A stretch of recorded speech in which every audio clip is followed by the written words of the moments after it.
Marxism.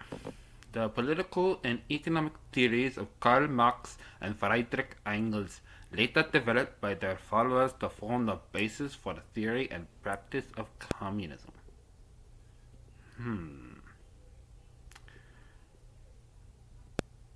Okay, but what are theories? Oh, you know,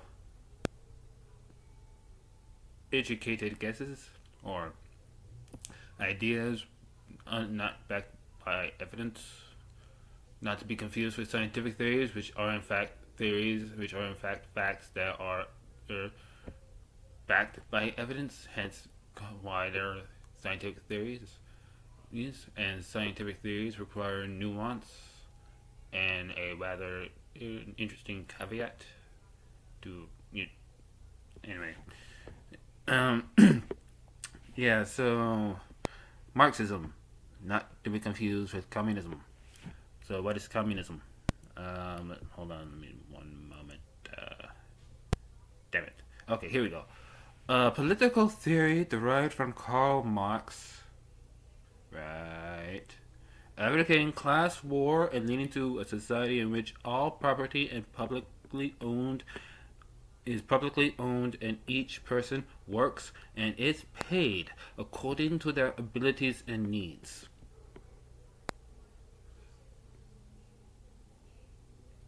Right. A political theory derived from Karl Marx. Okay, I can see why people confuse communism with Marxism, because they don't know the difference between Karl Marx and his ideas and ideas of corrupt political governments.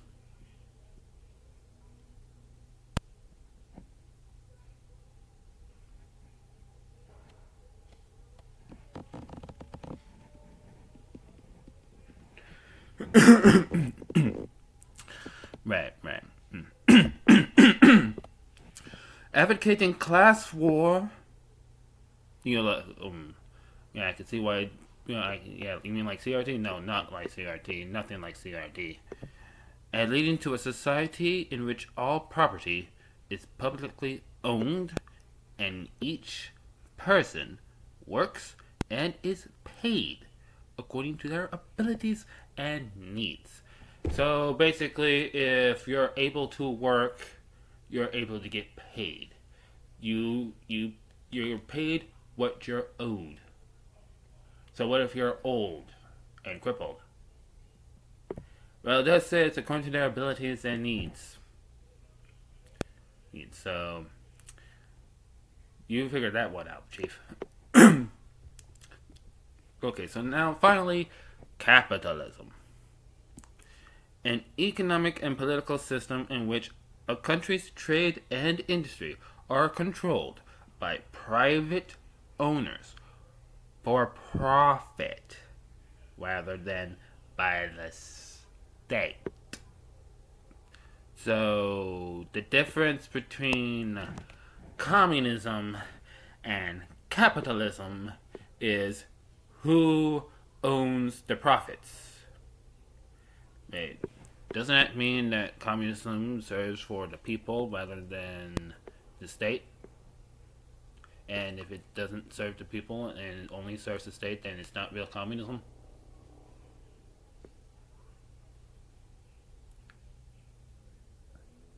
Anyway, there is one more. Let's see, what was it called? Capitalism versus something, I don't know. Let's see here. What was that fourth one? It's kind of like, basically, it's like capitalism meets socialism or something. What was it?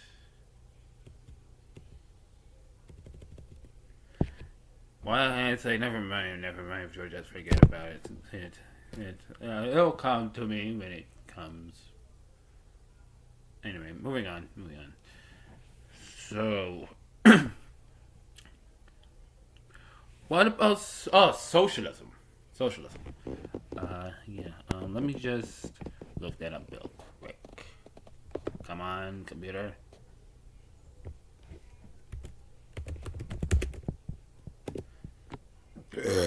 excuse me, socialism, a political and economic theory of social organization which advocates that the means of production, distribution, and exchange should be owned or regulated by the community as a whole. So, what's the difference between socialism and communism? A policy or practice based on the political and economic theory of socialism in Marxist theory is traditional social state within the overthrow of capitalism and the realization of communism. So socialism is basically like a intermediary between capitalism and communism. So the reason why communism always fails is because you have to in order to achieve communism, you would need first you would need capitalism, and then you would need socialism, and then you would need communism. That's pretty much how it goes. Well, what came before capitalism? Feudalism. What's feudalism? Feudalism is. Hold on, let me just check. Let me look at that.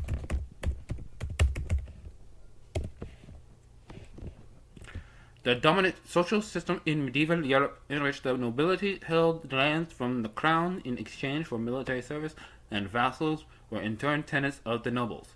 The good old days of being a noble. Yeah. I had the best military. Yeah, that was back in middle school, I believe. Anyway. While the peasants, villeins, or serfs were obliged to live on their lord's land and give them homage, labor, and a share of the produce nationally in exchange for military protection. See what I mean? Yeah. So we went from feudalism to capitalism. And then capitalism had a little bit about of with socialism, which really claimed to be communism, but you can't be communist if you're not,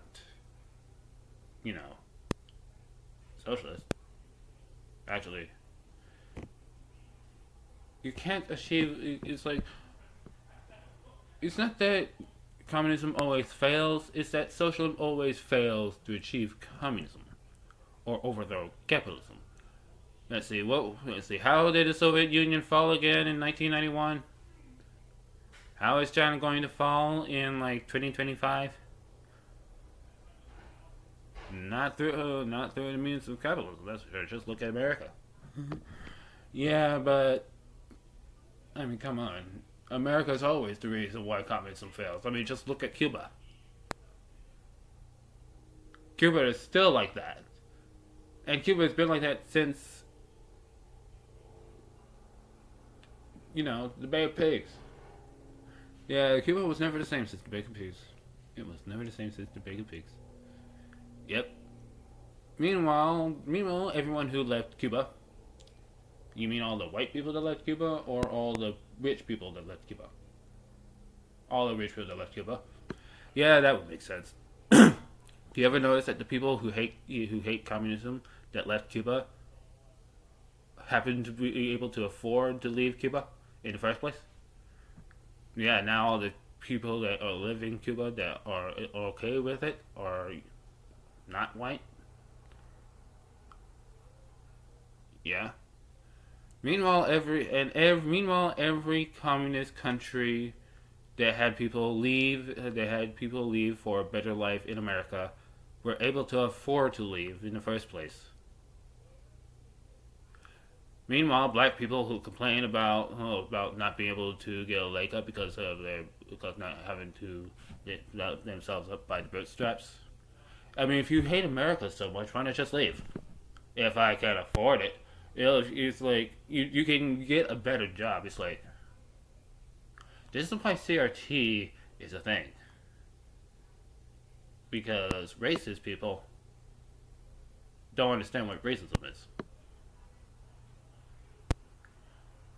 Next thing you know, we have the debate. Next thing you know, there will be this constant debate between what is and what isn't racism, who is and who can't be racist, and why can anybody be racist. Yes. Speaking of racism, since CRT brings up racism, let's look at racism. Let me just cut out these definitions. Let me just cut out these tabs real quick before I go on. Prejudice, discrimination, or antagonism directed against a person or people on the basis of their membership in a particular racial or ethnic group, typically one that is a minority or marginalized. Don't know what that means, but okay.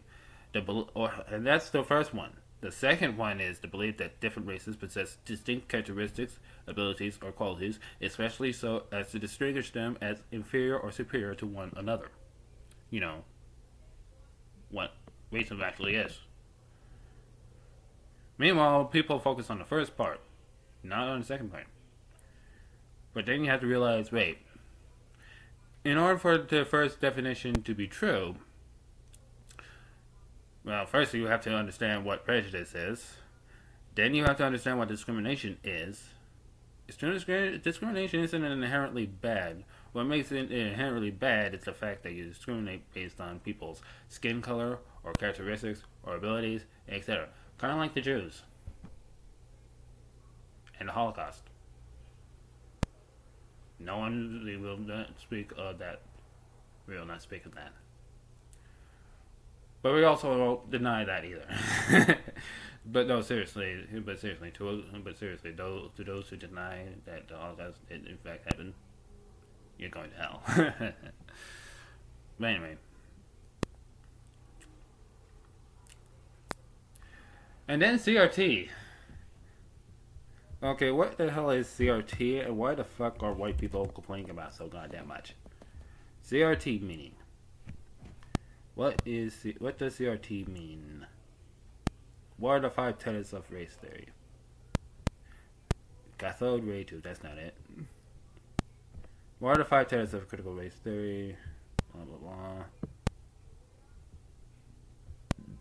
Ordinariness, interest conventions, social construction, racial radicalization, racialization, intersectionality, and a unique voice of color. Sounds like communism. Yeah, but with race. Yeah, that explains it. That explains it. Never mind. Moving on. Okay, let's just end it there. But before we do that, let me just check something real quick. How long has it been? Damn, 13 minutes! Okay, we'll make this real quick. What is sexism?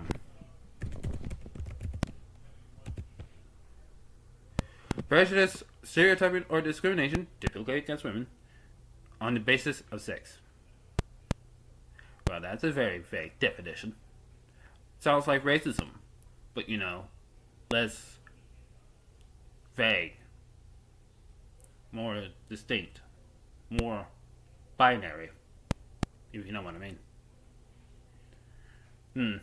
That would explain the relationship between feminists and the LGBT community. Yeah. Right. Yeah. Yeah, I'm going to stop right there before we